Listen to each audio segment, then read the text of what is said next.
4 April سن 1979 کو ذوالفقار علی بھٹو کو رات کے 2 بجے راولپنڈی کی سینٹرل جیل میں پھانسی پر لٹکا دیا گیا۔ ان کو راولپنڈی جیل کے زنانے حصے میں رکھا گیا تھا۔ بھٹو کو ایک پلنگ، گدا، چھوٹی سی میز اور ایک بک شیلف دی گئی تھی، جہاں ان کے لیے ایک قیدی کھانا بناتا تھا، اور ہر 10 دن بعد وہ قیدی بدل دیا جاتا تھا تاکہ بھٹو سے اس کو محبت نہ ہو جائے۔ کبھی کبھی بھٹو کے دوست داندوں کے مشہور ڈاکٹر نیازی ان کے لیے کھانا بھیجا کرتے تھے۔ بھٹو کی زندگی پر کتاب لکھنے والے مصنف سلمان تاثیر، جن کا بعد میں قتل کر دیا گیا تھا، اپنی کتاب بھٹو میں لکھتے ہیں کہ شروع کے دنوں میں جب بھٹو بیت الخلاء جاتے تھے تو ایک سیکیورٹی گارڈ وہاں بھی ان کی نگرانی کرتا تھا۔ بھٹو کو یہ بات اتنی ناپسند تھی کہ انہوں نے تقریباً کھانا کھانا بند کر دیا تھا کہ انہیں بیت الخلاء جانے کی ضرورت ہی نہ پڑے۔ کچھ دن بعد اس طرح کی سخت نگرانی بند کر دی گئی تھی۔ آخری دنوں میں بھٹو جرنلز ملر کی خیبر، جواہر لال نہرو کی ڈسکوری آف انڈیا اور صدیق صالح کی وٹنس ٹو سرنڈر کا مطالعہ کر رہے تھے۔ پنجاب حکومت کے جلاد تارا مسیح کو بھٹو کو پھانسی دینے کے لیے لاہور سے خصوصی طور پر بلوایا گیا۔ تارا مسیح کا یہ کام پیشہ ورانہ تھا۔ ان کا پورا خاندان مہاراجہ رنجیت سنگھ کے زمانے سے پھانسی دینے کا کام کر رہا تھا۔ اس وقت تارا مسیح کی تنخواہ 375 روپے ماہانہ تھی۔ ہر پھانسی دینے پر انہیں اضافی 10 روپے ملتے تھے۔ بے نظیر بھٹو 2 اپریل سن 1979 کی صبح اپنے بستر میں لیٹی ہوئی تھی۔ تب ہی اچانک ان کی والدہ نصرت بھٹو کمرے میں یہ کہتے ہوئے داخل ہوئی کہ گھر کے باہر موجود فوجی ہم سے یہ کہہ رہے ہیں کہ ہم دونوں کو آج ہی تمہارے والد سے ملاقات کرنے جانا پڑے گا۔ اس کا مطلب کیا ہے؟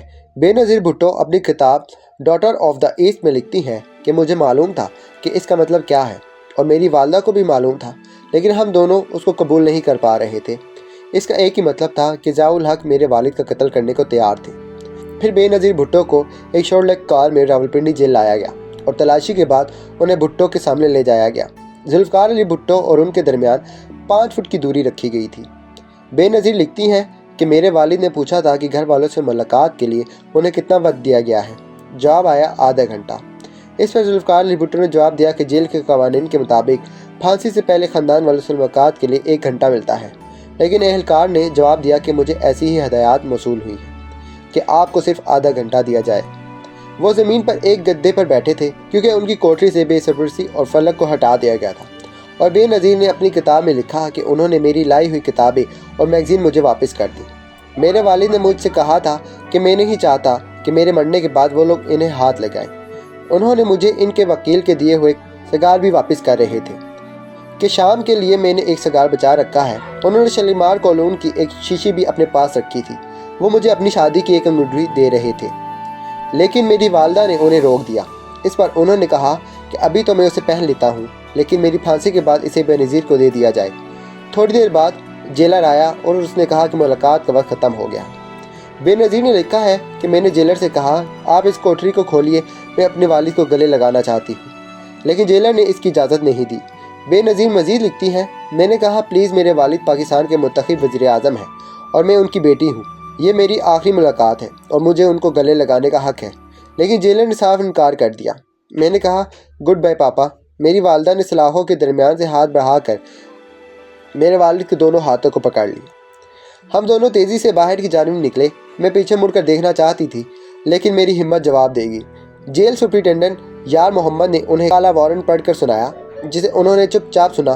بھٹو نے کوٹری کے باہر کھڑے گارڈ کو بلایا اور ڈپٹی اسپیچر سے کہا کہ میرے مرنے کے بعد میری گھڑی اس کو دے دی جائے۔ سپریم کورٹ کی جانب سے ان کی ریزر اس لیے واپس لے گیا تھا کہ کہیں وہ اس سے خودکشی نہ کر لے۔ سلمان تاثیر نے اپنی کتاب میں لکھا کہ بھٹو نے کہا کہ مجھے داڑھی بنانے کی اجازت دی جائے، میں مولوی کی طرح اس دنیا سے نہیں جانا چاہتا۔ 9:55 پر انہوں نے اپنے دانتوں میں برش کیا، چہرہ دھویا اور بال بنائے، اور اس کے بعد وہ سونے چلے گئے۔